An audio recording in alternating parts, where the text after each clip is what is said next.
What happened in our times, so to speak, the days of the Baal Shem Tov, which in Torah language is basically our era.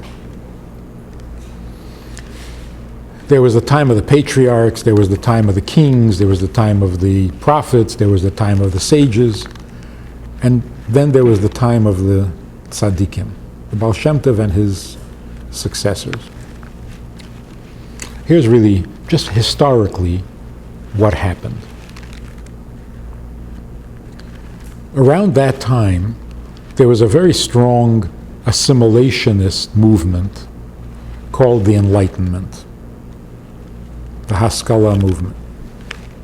They were based in Germany, had become the dominant style of Jewish life in Germany or Western Europe, and now they were starting to enter and infiltrate into Eastern Europe. Basically what they did is they argued for rationalizing Judaism. And they mocked, ridiculed anything that wasn't rational. So, for example, they loved the Gemara because it's also rational. If you steal my thing, you got to pay me. It's all rational. They loved grammar. That's a rational subject. They loved history. But they mocked primarily mikveh as being primitive and superstitious. They mocked the belief in Mashiach as being childish and immature. They mocked the belief in tzaddikim, that certain people are truly holy. They laughed at that.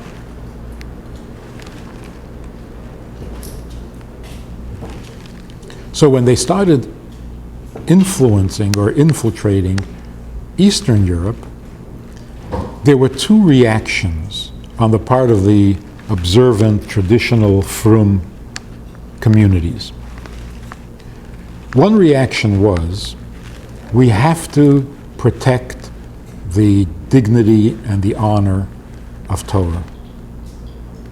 So if they're mocking certain things in the Torah, don't provoke them.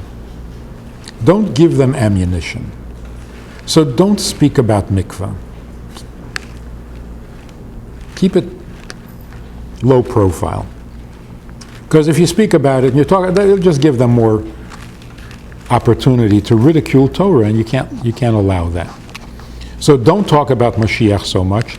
Don't talk about mikvah. Don't talk about tzaddikim. Don't talk about anything mystical that they can make fun of.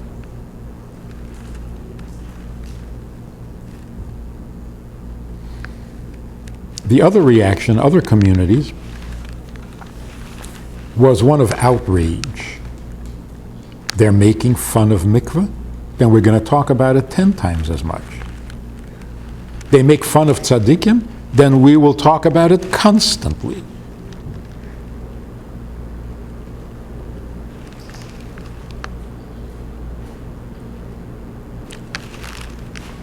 I don't know if you've noticed or if you're familiar with this, but nothing has changed. There's a yeshiva world, what they call the yeshiva world. They still have the same policy. Don't talk about mystical things. Don't talk about God, because people will ridicule. You have to protect the dignity of Torah. So stick to what is rational, what people can respect, what people will not be able to ridicule, and in that way preserve the kavod haTorah. Then there's the Hasidic mentality. He said what? He said mikvahs. Oh, now you're going to get it. Now we're going to talk about mikvah until it comes out of your ears.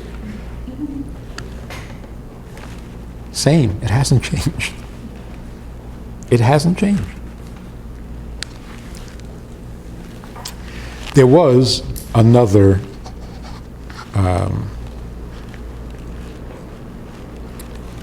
response, and that was, so what? So what?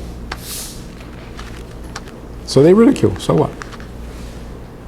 Do what you do, learn what you learn, say what you say. Don't do it 10 times as much, and don't do it any less. Just stay the course. What's true is true. MS is MS. So speak the truth. Don't react. Don't be intimidated. And therefore, don't change anything from what you know to be right. Do it. That turned out to be Chabad. The Alter Rebbe's response was, truth is truth. There is no overreaction. There is no understatement. There's just, we do what we do. Mikveh is mikveh. Mashiach is Mashiach. A tzaddik is a tzaddik. If the topic comes up, you talk about it. You have to talk about it just to be spiteful? That's not Judaism. You're not going to talk about it because they might make fun? Come on. That's not Judaism. Just be a Jew.